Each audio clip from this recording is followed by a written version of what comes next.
privilege to be here with the legends of Cleveland and Bradley County wrestling. There's so much documented out there about wrestling today, but I wanted to go back to the beginning days of wrestling in this town for those that maybe don't know or maybe don't appreciate all the groundwork that went into making wrestling what it is here today. And I'm here with some local legends, and I just want you to take the time to introduce yourself today. We're going to start right here on my left. Here's what I want. Name, how many years you coached and where, and we'll just go with that for right now. Turner Jackson, and I think Steve Lumber coach. Now, we just got him out of the nursing home. His memory's not bad, but try to remember, Coach. At Bradley, I think it's about 18 years, I believe. First year, though. 79. Said 1979. All right.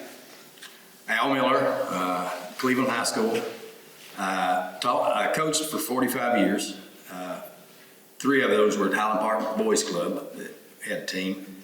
And I was the head coach at Cleveland Middle for 3 years, and then Cleveland High School at 31, and then assistant jobs to make the total 45 years. Nice. There. First year at Cleveland High School, or Cleveland Middle. 73. 1973. Wow. Steve Logsdon. I coached a total of 19 years, 1 year as an assistant under Coach Jackson. Before he decided to hand it to me, he said, "You do this," and we switched roles on his request. And I was the coach for 18 years. All right. And first year here as an assistant or a head coach? 1990, I started 91 season. 1991. All right. Talk about coming from the nursing home. My name is Alan Morris. I'm head wrestling coach at Walker Valley. This is my 18th year at Walker Valley. I have a long time, I don't remember exactly the years, but I think it was 88. No, I think it was 88 through about 2006 with the Bradley Wrestling Club. Awesome. Now, Al, unique about you that maybe a lot of people don't know, you were on the first team at Bradley High School, if I'm correct. Is that right? Yes. First team, and you were the first weight class. So the first guy to ever step on the mat for Bradley High School. Tell us a little bit about that team, the coaches. Well, What year was that? 73, 74, yeah. Our first head coach was Andy White, and he was a football coach. And assistant coach was Jerry Frazier. And then the next 2 years, the coach was head coach was Jerry Frazier. And my senior year, Dale Woodard was the head coach. I think he was the head coach for a couple of years before Coach Jackson got suckered into coming to Bradley. Yeah, it was an experience. I mean, we had a lot of tough kids, a lot of good, hard-working kids. We just didn't have a wrestling coach, and that made a difference. And I think back to those times when we wrestled Cleveland and stuff. They have Al Miller, who's one of the best coaches in the state, and it made a difference. You know, I appreciate all the football coaches, but it would have been nice to have a Turner Jackson or Steve Logsdon or Al Miller in my corner, you know. It's nice if you're going to get in a fight to have somebody to show you how to fight, right? Exactly. And so I want to know this. Why wrestling? Why was wrestling so important to each of you? And I'm going to start with you, Coach Logsdon. in what way? As an athlete, as a coach, like what was it that drew you to the sport of wrestling? I was a football kid and a baseball kid, and I'd never seen wrestling. My cousin in Ohio wrestled, and he was just a really cool dude to me, about 10 years older than me, and I knew of wrestling through that. And then at Bradley Junior High, when I was there, wrestling started. I had no thought of wrestling, and Jeff Stansberry, a friend of mine, hey, why don't you try wrestling? I was there the last 2 days. And I said, I don't know, so I went to Coach Curtis and asked if I could still come out for wrestling and practice in a science room that they rolled the mats out and not much room. So let me get you to say that again. So wrestling practice where? In a science room. In a science room. classroom. Right. Keep going. Yeah, and so we all just crammed in there, and I didn't know anything. I always said, I wasn't strong, but I was slow. So I was not very good, 2-12 that first year. One of my wins was a forfeit win. I took it, I counted it on my record. Kid didn't make weight. That's a win for me. So I was just terrible. And so I took my lumps there. And then I was a pretty heavy kid. And I'd gotten heavy that year and a half there. And so when I found wrestling, I was tired of getting beat up by big, tall guys. And so I actually started trying to lose weight as an 8th grade, or between 7th and 8th grade. I actually went from 139 weight class, as a 7th grader, and I wrestled 103 in the 8th grade. Wow. And about that same time, he became my teacher. He was my science teacher. And I didn't know who he was. He was just this new teacher of mine. And one day I had a wrestling shirt on. He said, "Do you wrestle?" And I said, "Yes, sir." He said, "Are you good?" I said, "No, sir." Really? He said, "You know who Dan Gable is?" And I said, "No, sir." I had no idea who Dan Gable was. And that was the start of our relationship. And then from there, it just took off, Wow. Well, Coach Miller, what about you? Why wrestling? I had an unbelievable man in my life, John Farr. I had him for world history. And then walking around the campus, I noticed the different groups, and I noticed the biggest group, there's a guy in the middle there. Everybody was focused on him. I mean, he was the man. He's a small man. There's a guy named Randy Ferris. Randy wrestled about 112. And the big football players are, yes, Randy. I mean, he just had that kind of, charisma or something around. I said, I need to be a part of that. And plus, I was at Red Bank, and they'd won the state championship the year before, so everybody's always attracted to that. So I wanted to try this sport out, and I wasn't any good either. I don't know what made me come back here several years, especially when I got in Randy Ferris's weight class. And then he went and signed at Oklahoma State, but came back to UTC, and there I was for him to beat on again. I don't know. There's something about this sport that obviously we all have, and I know people would love to find out what the secret is. There's no secret. I think you got to admire hard work, admire qualities in certain individuals, and I had that. I had that in my life. That's Those awesome. people come across. That's awesome. Al, what about you? What drew you to the sport of wrestling? Kind of a little bit of like they were touching on. I was 98 pounds, probably a little less actually. And I always thought I was a pretty decent athlete, but I was so little. And when I found out that wrestling had, weight classes, so I didn't have to worry about those 200-pound guys. And it just, you want to, when you're in high school, I think it's important to fit in, want to be a part of something, and just wrestling. And then once you get it in your blood, it's, we're all here, and a perfect example. I mean, it stays there.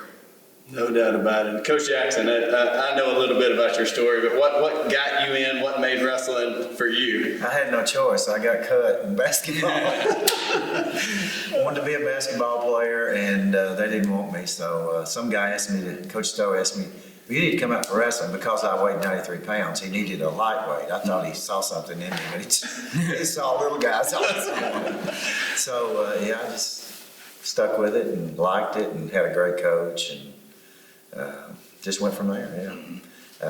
Didn't choose it. It chose me. That's the way life works sometimes. Sometimes you don't choose it chooses you. So let's go back to, listen, it's 2022. Let's go back to Coach Miller, the early 70s, when you show up at Cleveland High School.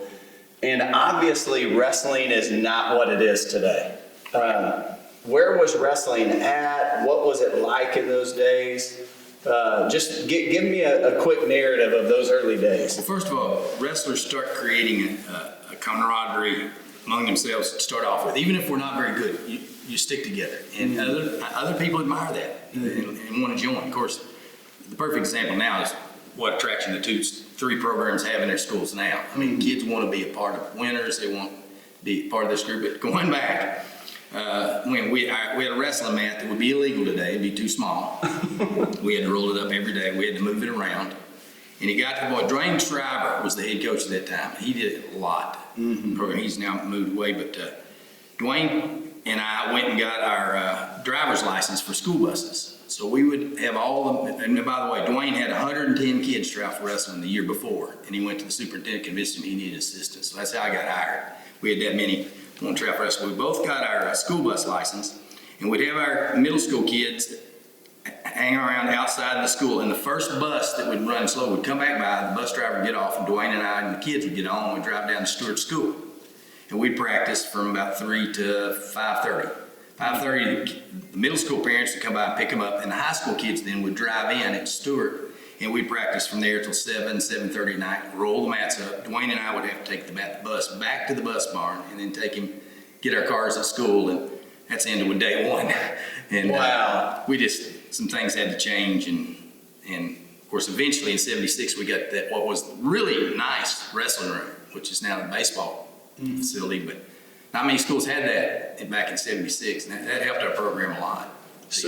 So at the start of it, you guys are busing kids to an elementary school to practice, Yes. rolling mats up every day, and just believing that if we continue this, something good's going to happen. If we keep investing in kids, something good's going to happen. So Coach Jackson, what year did you show up at Bradley High School? 79. 79. And were they very good at that time?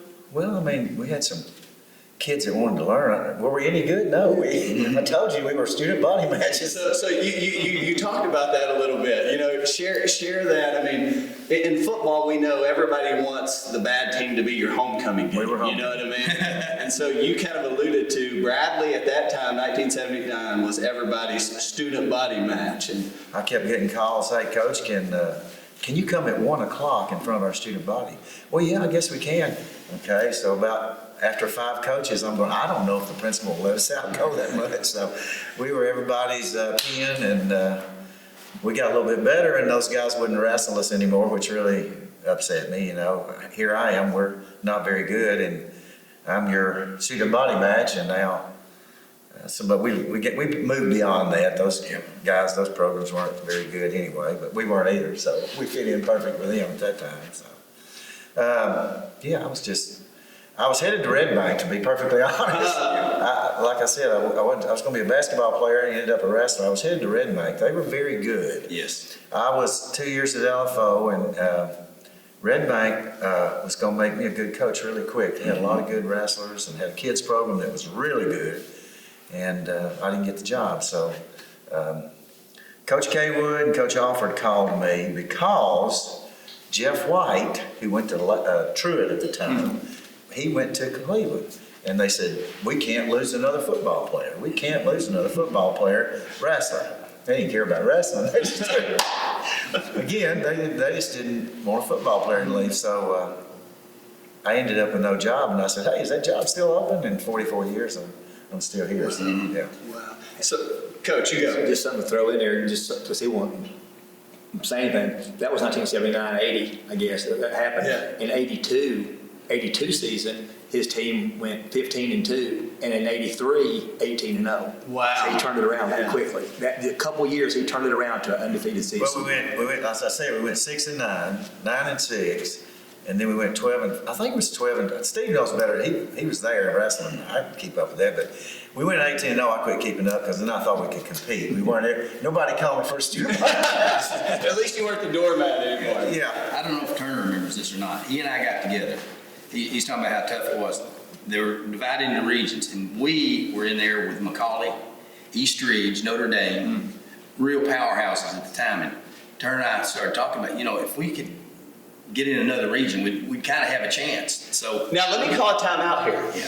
In today's culture, that's what everyone else is saying. Right. Hey, if we could get in another region, then maybe we could find a win. right, and That's why I'm saying. we got separate. We got into Region 1. Our region went from Bradley Central in the south to Bristol High School in the north. Wow. And some of the Chattanooga schools thought we were avoiding the competition, but I tell you what, I can remember a lot of those schools going. They didn't like coming to Cleveland. It's too far away. I remember one Chattanooga school came up for a dual meet. They spent the night in a motel because they were so far away from their school. I mean, they thought of Cleveland as just, let them go. When we moved up to Region 1 is when both of our programs really took off. We had schools we could beat, and didn't have to worry about Macaulay and some of those schools. With that said, that's a great point. With that said, though, I remember in my junior year, coaches, that 18-0 year, there was no state duels then. But that year, East Ridge pretty much dominated the state traditional tournament when Coach Jackson's team beat East Ridge in the duel, beat Macaulay in the duel, beat everybody in the duel. But those teams were very, very established and did well. Coach beat them. And if there had been state duels then, Yeah. I mean, Coach would have won that first title in '83. So as an athlete, Coach Logs, then like you're kind of watching this. You know, obviously you become a coach, but you're watching this. Like, what's your thought as you're seeing both Cleveland and Bradley at that time, like kind of climb the ranks in the sport of wrestling? It's funny because there was a guy that I kind of looked up to. I used to go, honestly, in the 7th and 8th grade, Bradley's team was just coming around, and Cleveland was already established. And I would go over there, and I'd watch their match. I loved wrestling. He made me love it in the 8th grade. So I went over, and I started watching Cleveland matches, too. You know, they were good. I remember Johnny Lennon and all those guys. And I remember one day Clark Crawford, who I looked up to. I like Clark. He's a nice guy. And but he told me, he said, you need to come to Cleveland. And I was like, well, you know, I'm a Bradley guy, whatever. He said, how long do you think a guy as good as Coach Jackson's going to be a Bradley? They're going to take him to a college job or somewhere else. You're going to be left with no coach. Anything about coming to Cleveland. I'll never forget that. And I had a lot of respect for Cleveland's program. You know what I mean? They were just so good, and they were established. They were winning state titles. I could name you most of their lineup off the top of my head right now. And but luckily, Coach Jackson didn't go Well, anywhere. they didn't know I didn't interview well. That's what they 44 years later, he's still here. didn't get a job anywhere else. No. So Alan, you're kind of, obviously you're on the first team at Bradley, and you said it earlier, wrestling's unique. It's kind of cultish in a sense, man. It just kind of sucks you in. Oh, yeah. And so as I'm coming through, you know, and all these guys are around. I mean, I got beat up at Cleveland, and I would get beat up by both of these guys, and you're running kids club and telling me, I really think you can be good. I think he was lying to me, you know what I mean? He must have needed the weight class. But, you know, then this, and Coach said it earlier when he was looking at Red Bank, you know, Red Bank was really good. They had a kids club. Like, you're one of the first godfathers of, like, youth wrestling. And I can remember being a high school student and watching this thing like, dude, this thing is like actually becoming its own entity. You know what I mean? Like, walk us through that process, like Bradley Youth Wrestling or whatever. Well, I first started off helping out at the boys club, and in all fairness, it was dominated by Cleveland coaches and parents and stuff like that. And one of them had made a comment to me one day, said, yeah, this is our Cleveland feeder system. I said, well, not anymore. Because The truth is coming out. but in all fair, before we go any further, I was on some of them buses. He was driving, going to Huntsville and Atlanta for free stuff. He started a Black and Blue Wrestling Club, and Coach Miller, he didn't care. He was trying to promote the sport. He's genuinely a promoter of the sport of wrestling, and it didn't matter to him if you were a competitor, you know, rival or what. And I've always appreciated that about him. About the kids, that's one thing I brought up here. We were trying to start, or Dwayne Shriver, some of those were trying to get a middle school program going. And I had to tell Dwayne, I said, Dwayne, we're generation behind, because like I said, my first coaching Highland Park Boys Club, and we wrestled the private schools. I was the only club that was in our league. We had huge tournaments. I said, we've got to build a middle school program, and we got to build a kid program to compete. So, I mean, we were just barely getting started. And I said, we got to get going. We got to hire. So we went out looking for people to coach the kid club, and we'd help them out, you know, stay afterwards and teach them moves. But that's where, obviously, you got to have it today. Well, I said the same thing. I said, we got to have a kids club. And they said, we got a kids club. Boys club has a kids club. Yeah. I said, okay, where's the man? It's over at Cleveland. It's a big place. Go tell her I was loving it, baby. Mr. Tucker, I think Mr. Tucker, who was over the boys club, I think he got upset with me. I said, Mr. Tucker, you putting him out over at Cleveland. I'm a Bradley guy. I tried to start my own program. I took about 20-something kids to Notre Dame. We got home at midnight, and I think 3 of the mamas, they took them and never came back. Because back then, it was all day and all night. You didn't know when you were going to wrestle. But yeah, and then Alan, I said, Alan, we got to have our own kids club, buddy. And I think it made a huge difference. But in the beginning, the boys club, Matt, was over at... I remember all that time ago, Coach Jackson, many years ago, he said, I looked at it, and Alan was sitting there, the Bradley guy, to help me know. He said, I looked at our feeder school, and it was blue singlets on blue bats, and the bats weren't clean. He said, We know who the genius is.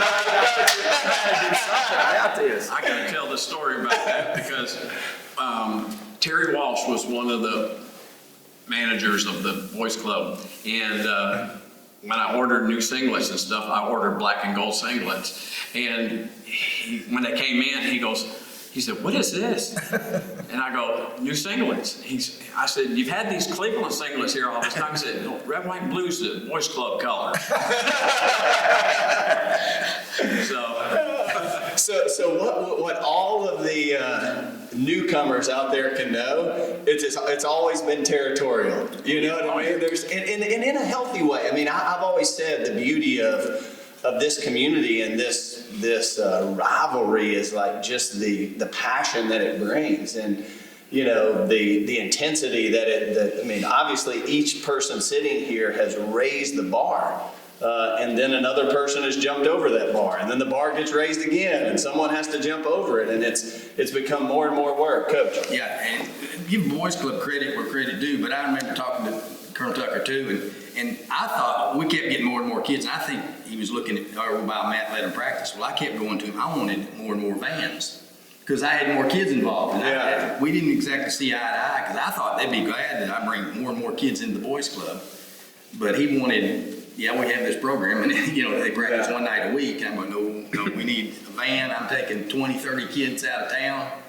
So we had to find other support at that time too. But the Boys Club did a lot to get us going. And that was my background. Yeah. I knew a little bit about how the Boys Club worked. Yeah. Alan mentioned the Black and Blue Takedown Club. I wrestled in that, and Coach Jackson coached some, and Coach Miller coached some time. I went to a couple of state tournaments. Coach Miller took us. Coach was doing something different whenever, and I went with him. But I mean, it was a time of my life when I was young. And I remember getting to know those guys, those rivals, those Cleveland guys, and wrestled with them in these travel teams. We wrestled in downtown Cleveland, Courthouse Square, and we went and traveled around and wrestled. And it was just first time it hit me, like, these are just guys like me. These are just guys, man. They just love this sport. They're just like we are. They just, you know what I mean? And really, they weren't these villains anymore in my mind. They were my teammates at that time, and it was just cool to get that realization. They're just guys like me. They just want to be successful and do good. They're tough, and some are tougher than others, and you know, it's just like us. That was But pretty you cool. know, wrestling is a sport that they do that. There's not a lot of high school sports where we work out together like I mean, you remember when we would get down to, you had 12, I had 3 or 4. So we'd come over there and we'd work out. Go to the stadium. Yeah. He's gone. So let's go over to Cleveland. We'll work out with him, which is good. I mean, you don't see that in a lot of other sports. I don't know. Yeah, I had kids and also adults at Cleveland come up and say, you went to a tournament with Coach Jackson. Don't you hate his guts? And other of my traveling buddies, and I hear Gordon Collins and Macaulay, they couldn't believe that I went to we'd get in the car and go across country. You can sit in a car with Coach Connell without violence breaking out. They're friends of mine, actually. How many years did Coach Henry and I coach the Cup, the Challenge Cup, that at Camp Jordan? We were big rivals at that time, big rivals. But we coached together. What a great guy, man, just buddies, you know, it was pretty cool. And I love thinking, but you know, you think about those days where you go, hey, we're going over to, I mean, as a Bradley coach going, hey, we're going over to Cleveland to practice today as we get ready for the region or state tournament. And again, I think one of the important parts of telling this story is knowing that it didn't get to here without some humility.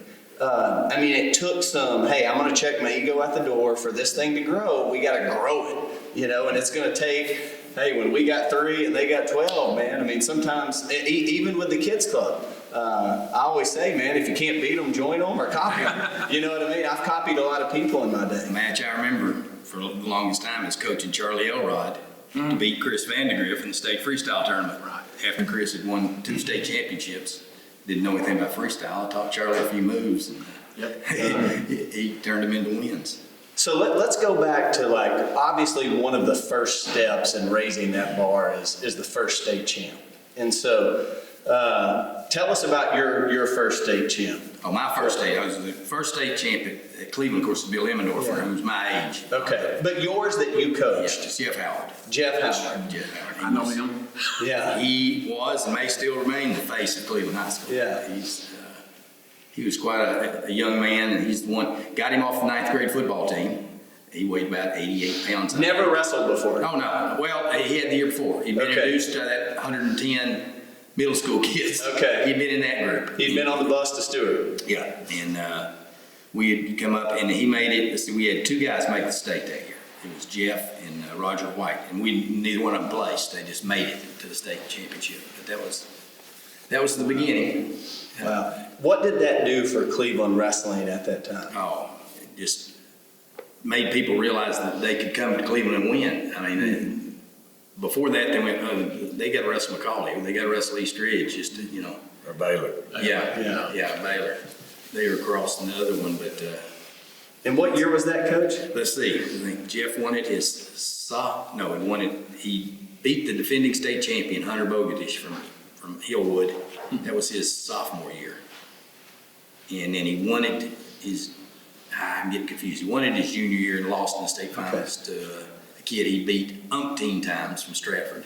Kennedy. He'd beaten him every time. And it's funny, he beat Jeff. Next year, Kennedy went to Middle Tennessee and Jeff went to UTC, and they met in the Southern Open back then. Yeah. And Jeff took him down and started turning him, and Coach Moore, Jeff, pin him. And I never met Jeff. Went, no, I want him to pay. There was not a technical fault at that time. Oh, no technical He beat fault. Kennedy about 29-3. Wow. I shook hands and said, that's who should have won. Wow. That was I remember him looking up in the stands at me. He goes, I got it. So, Coach Jackson, you come to Bradley in 79. 1979. Obviously, you were the homecoming match for a lot of people, and then really start changing the program, getting better. Obviously, at that time, up until 1995, every division's together, you know. First state champ, what did that do for Bradley Wrestling? Made me look like I can coach. Yeah. This guy right here. So what year was that? 84. 1984, first state champ, Steve Logsdon. We had Kevin Jones. Kevin Jones was in the finals. He got beat. Who beat him? Scott Garfinkel from NBA. Garfinkel from NBA. He beat the best kid in the Another public semis. He beat the Fulham kid from East Ridge in the semis. I thought he was the best kid in the state. Huh. What? Anyway. Yeah, to have a state champ was just special. And then I think, people, it's like Al said, well, if Steve can do it, maybe I can do it, maybe I can do it. It's just like at UTC when Bill Burnside finished second in NCAA Division II. Well, Bill did it, maybe we can do it. So, it just goes from there. Yeah. And for as an athlete, what did that do for the practice room and obviously you're sitting here as the first state champ. Like, what did that do for the practice room, the morale, just hey, we're chasing Cleveland down, and what was I truly don't know this. Like at that time, what was the rivalry? I mean, it was pretty lopsided Cleveland at that time. Had there been not at that time? No, we beat him in 83 and 84. Okay. My house got egged the first time we beat them. It was Coach Miller. It was not Coach Miller. It was David Fountain. Okay. It's about 3 in the morning and I hear this bam, bam, bam. I go outside. It's freezing. Yeah. Oh, they just egged my house. I said, well, I'll get it in the morning. Oh my gosh. You leave egg on the house for a while.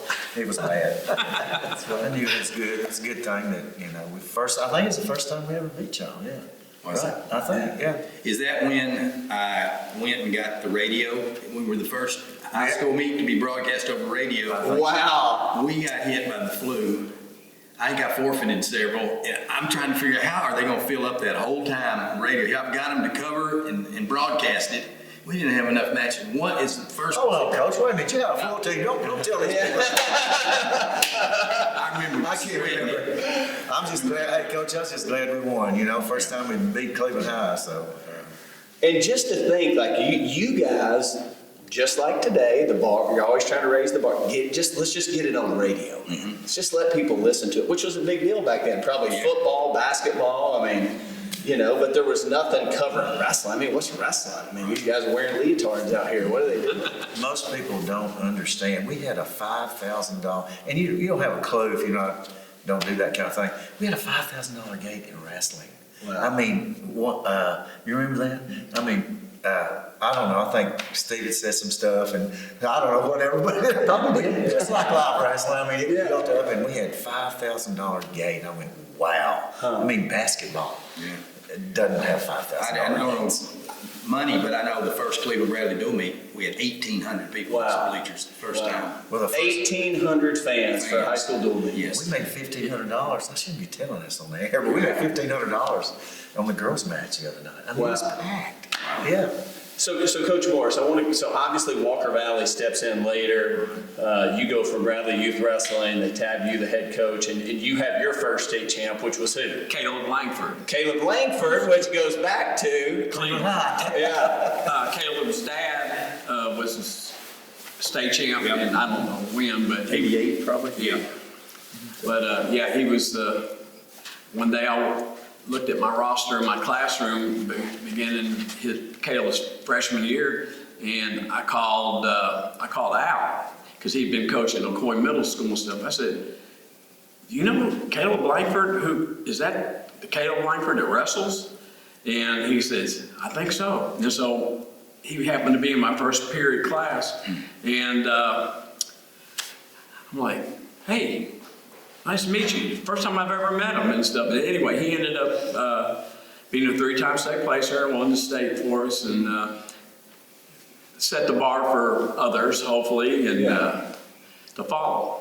And I bring that up just to go like tradition breeds tradition, you know, and it doesn't just, people think it just happens overnight. And Alan, as we were driving over here today, like the time span from when you guys arrive in Cleveland and Bradley County to when you win to your first team state championship, like, dude, it doesn't happen overnight, man. I mean, there's buses going to Stewart School. There's a battle of the color of the singlets at the boys' club. You know what I mean? And it's not. It is all healthy stuff, but it's work that has to be done. And you didn't, you know, back then. I mean, you didn't have 5, 6 assistants and a kids club coach. So tell me about that first team state championship for you, Coach Miller. Year. 1980. We finished third the year before in 79, and I had most of those kids coming back. So it was all on you to screw it up or not, right? Absolutely. Yeah. And we didn't have a very good dual meet team. I remember losing several matches, dual meet wise. But boy, I had some kids that could wrestle in tournament. In fact, we took 7 to the state that year, 6 placed. Wow. And then that was 1 through 4 places back then. We didn't go for 5th or 6th. But I had Johnny Lennon and Michael Bowerman were both state champions, and they could score a lot of points. I remember it being we had a bad semifinal round, and I remember y'all remember the old weight room up in the corner at McClellan, so I took him up there. Did a little chewing out, and I was kind of blowing off some steam, and Johnny Borders comes up and he goes, "Miller." Yeah, he said, "You know who's winning this thing?" I said, "No, I don't care, but we're going to try." I said, "You are." I went, "What?" And we went out and looked at the score, and sure enough, we were in first place at the end of Friday night. Next day we came back, took some lumps, but ended up third. But again, I had that nucleus that next year in 80 came through and won it. And then we finished third the next year in 81. Wow. In one of those 82, whatever, we were ranked going into the season. The number 1 team, this was the discouraging part of wrestling. We were ranked the number 1 team in the state. And I had 3 state place finishers coming back, and all 3 of them got hurt. 2 of them missed the whole year. Wow. One of them signed at Tennessee on a wrestling scholarship anyway. Langford, Shelton. Yeah. Didn't wrestle a match his senior year. Wow.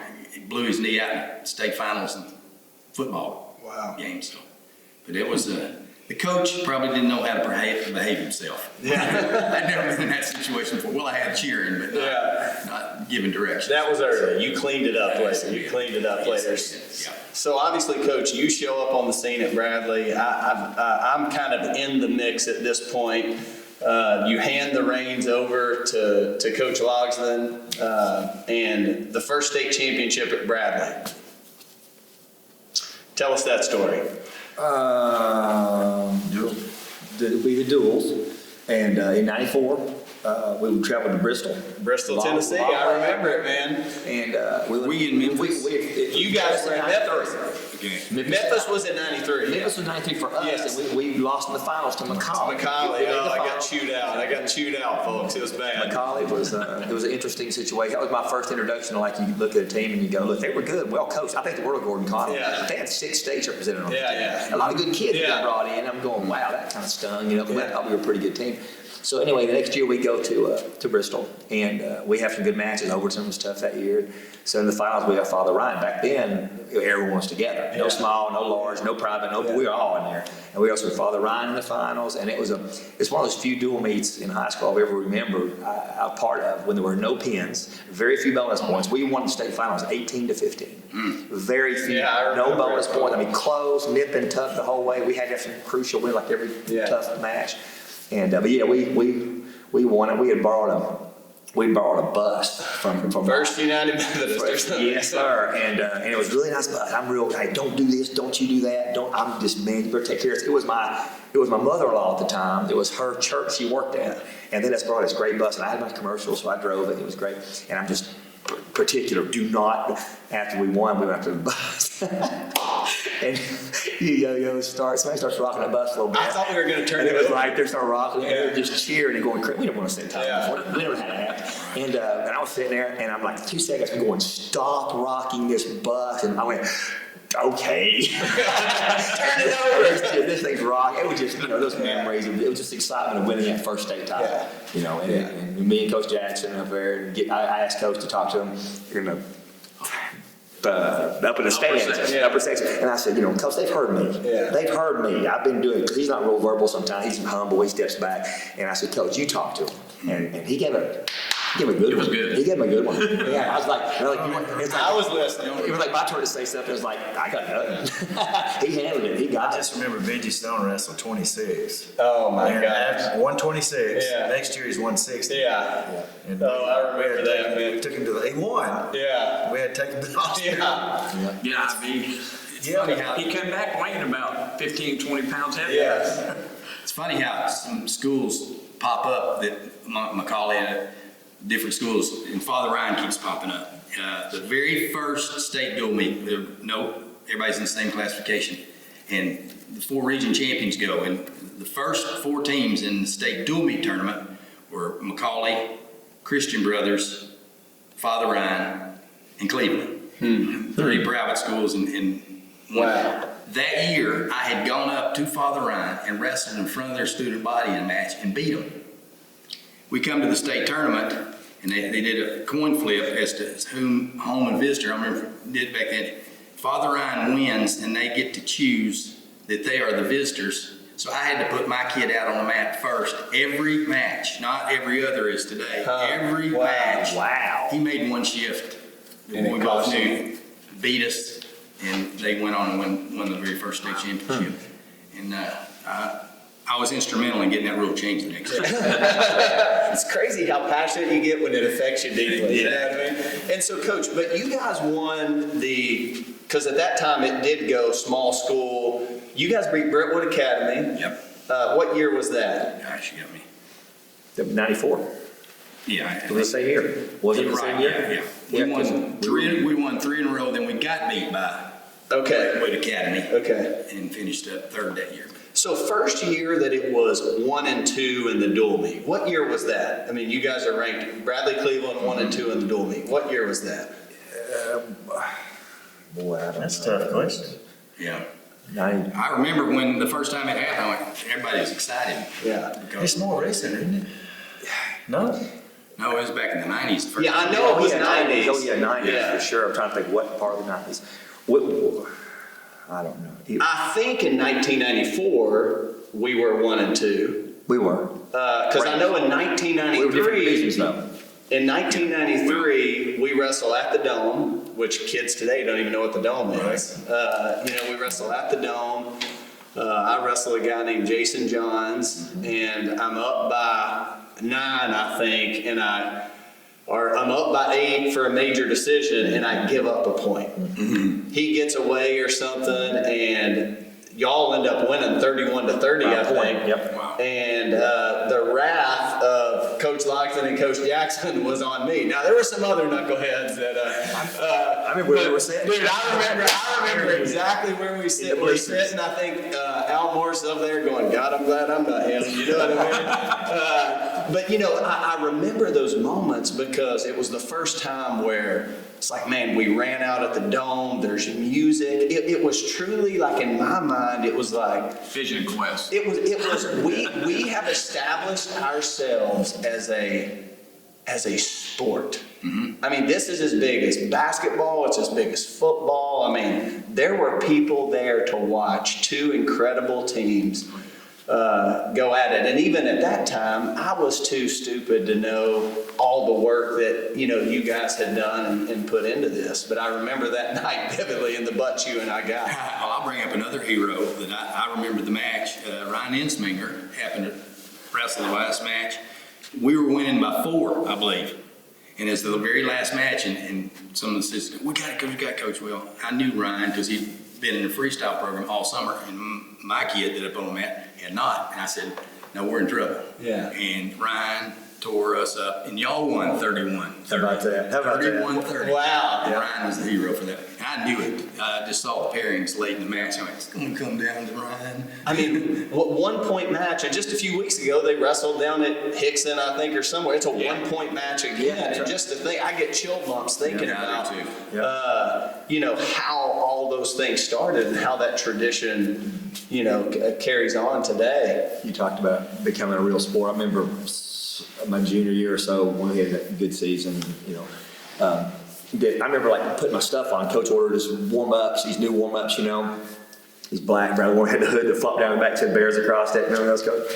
And wore my yellow hood under it. And the yellow bags or the black bags, whatever the bag carrying, you know. And the point is, though, you know, no football player or basketball or any high-profile sport was any prouder to wear his stuff than I was as a wrestler. I mean, I wouldn't have traded that for any quarterback position anywhere to walk out there and get off your teammates are with you, walking with all your stuff on, you know you're pretty good. And we thought we were pretty good at that time for our competition level. We were okay, you know, it's 18-0 year, whatever. And it was a great feeling of what you just talked about. It was like, you know, we're a real sport. I'm proud of this.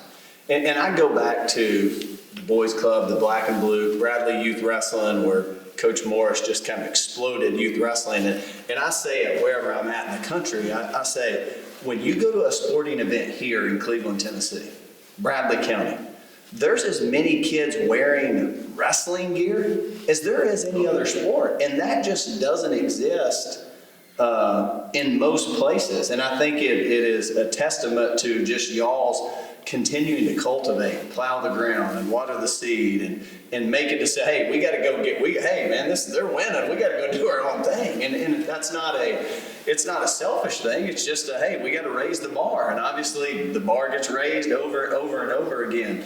But Coach Morris, when it comes to youth wrestling, what was the catalyst that kind of changed youth wrestling in this town, do you think? That's a tough question. I know when we started off, it was real condensed. We practiced for a month or two, then we would go into about 6 weeks worth of tournaments, and then it was time to move on to baseball and whatever you wanted to do. Then a guy named Rob Kane, who Coach Turner knows, started a program called Future Champions. And in our area, no one else probably knows about, but in our area, he did some innovation as far as Very innovative. Yeah. not making people stay there all night long. So you had age groups that were, certain times of the day, so you knew when you needed to be there and didn't have to hang out in the gym all day. And I think that drew more kids too, more parent-friendly is what he always tried to do. And I think that was probably as big a catalyst as far as our local community. Of course, there was AAU and USA Wrestling and stuff, and I think today they're probably as good as they've been as far as the memberships and stuff. So the organizations probably being a little more parent-friendly would be the catalyst, in my opinion.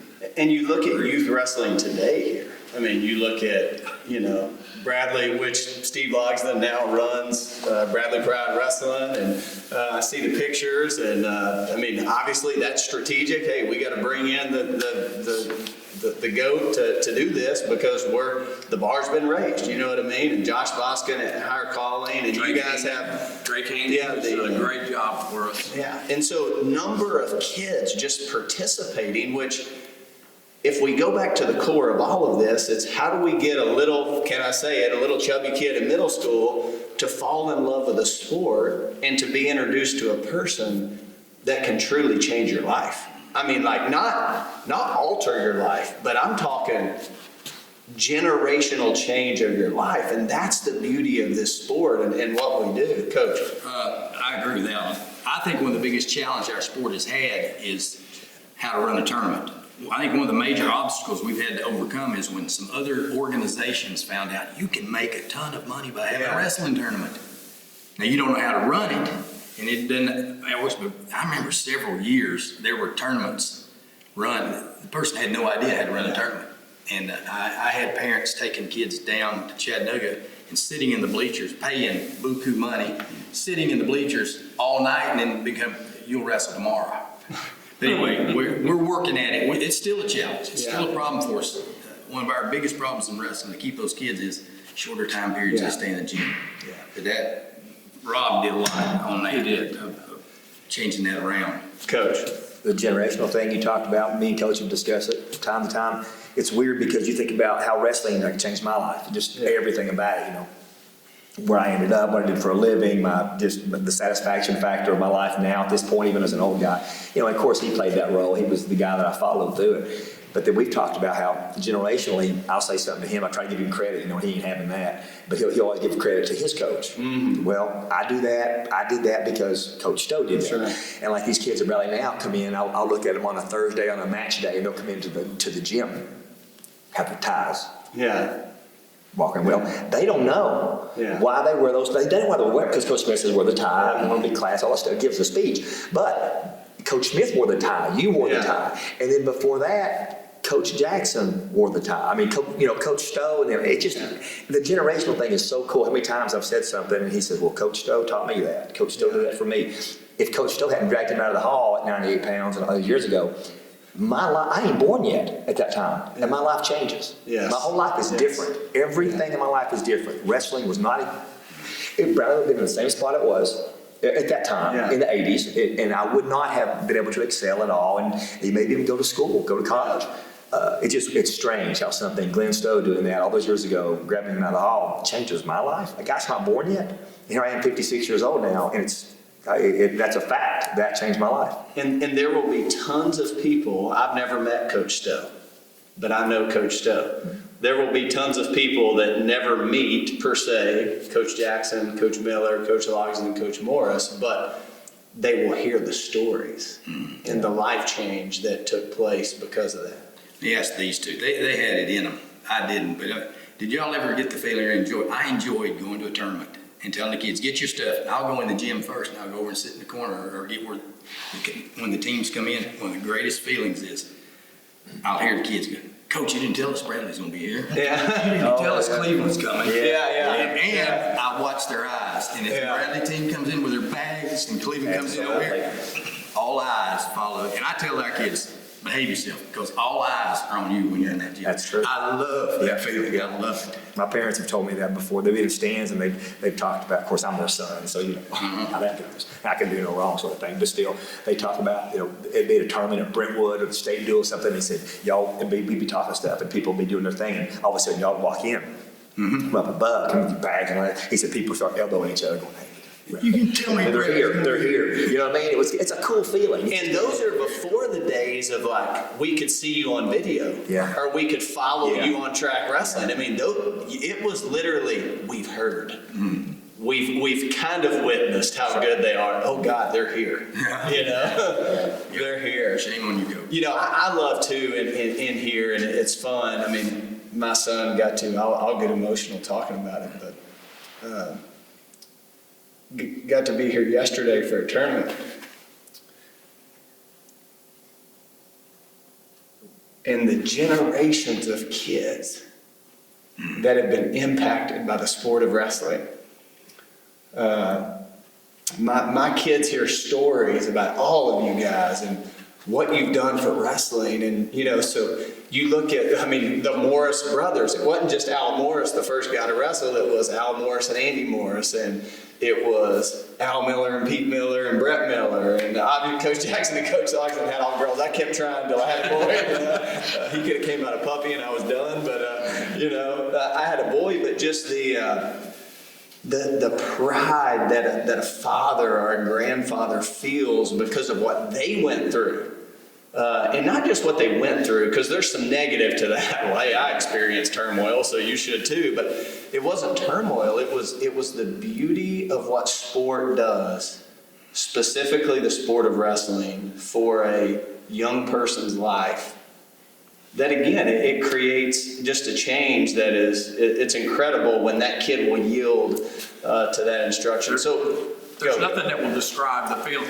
Every coach has been in the corner, and you give mentally, physically, socially, whatever, 100% to your wrestler. But when it's your son, it just, you never thought it could go to another level and stuff. And I watched you with your boy, I could tell you were, you know, and he won, and that's fine, but you were just glad that he was out there competing and getting after, you know, he's taking after your footsteps. And how cool yesterday in his match at Bradley High School in Cleveland, Tennessee, he's wrestling a former teammate of mine who probably won one of the biggest matches ever in the state dual finals in 1995 for us to win. I mean, and so like that's the power of sport when it's done well. And so Let me just say something. Look at our staff today. You know, Steve was our wrestling coach. He's now our cross-country coach. Travis Adams is our baseball coach. Damon Floyd, state champ. All these guys did really well in wrestling. Is our football coach. Of course, Ben is our wrestling coach now. I think that's wrestling. yeah.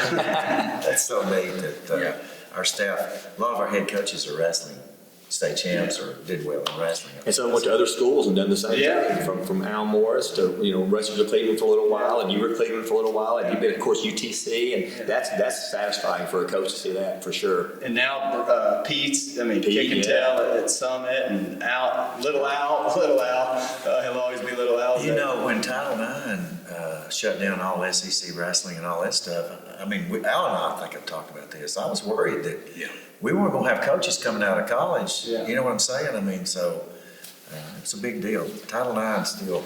So I'm gonna put you on the spot, and you're gonna have to make a choice here. You know what I mean? So, best kid you ever coached, best team you ever coached. I don't have a best kid. I've got a bunch of good kids. Yeah. Oh, you're such a sissy, man. At least say it's me, not Steve. You know what I mean? It was you. Yeah. All right. That's what I was hoping for. I'll talk to you later.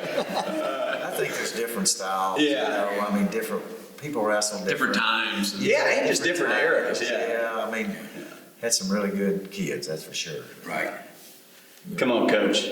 I can pick out two, but mine is when that I coached, or bottom line, Johnny Lennon probably was the best. I'll go with that. I was wrestling in the Southern Open, and I was wrestling Johnny Lennon, and I'm 50 Can't go pounds. wrong there. I'm 50 pounds heavier than he is, and I'm having trouble Then taking him I've down. got a single-time state champion, goes to UTC and finishes in NCAA All-American, Yeah. Howard Langford. Beat up on me a few times over Christmas break. He grew a little bit. Yeah. He did. Yes, he did. So that's why it's kind of hard for me to pick out. Coach, best guy. No. Not doing it. Not doing. All right. Best team. Best team. Come on. There. If I had to pick, listen, I had some teams I'm so Yeah. proud of. I don't know how many of those different teams won state titles, but if I had to pick, it would be a toss-up, 01 and 04. Okay. 01 and 04 were as solid as I've ever had, top to bottom, and just total package, great kids, everybody bought in. It was just a great. And let me tell you, that doesn't mean other teams weren't tremendous too. I loved all my teams. I mean, unbelievable for different reasons, and some were extremely good too. I mean, they weren't good because they were, but if I was nailed to the wall, pick 01 and 04. All right, Coach Miller. Best team. Oh, best teams. Well, best teams would be some of the teams I've been affiliated recently. I'm not the head coach. Yeah. While you were head coach, best team. I'm the head coach. Golly, probably that team that we lost to Father Ryan and didn't win the state. Wow. Was Wow. probably the best team that I had. It's not a math test. It's a competition, man. That's right. It doesn't always go as planned. Right. I've said many times, the 94 team won our first state title in Bristol, unbelievable.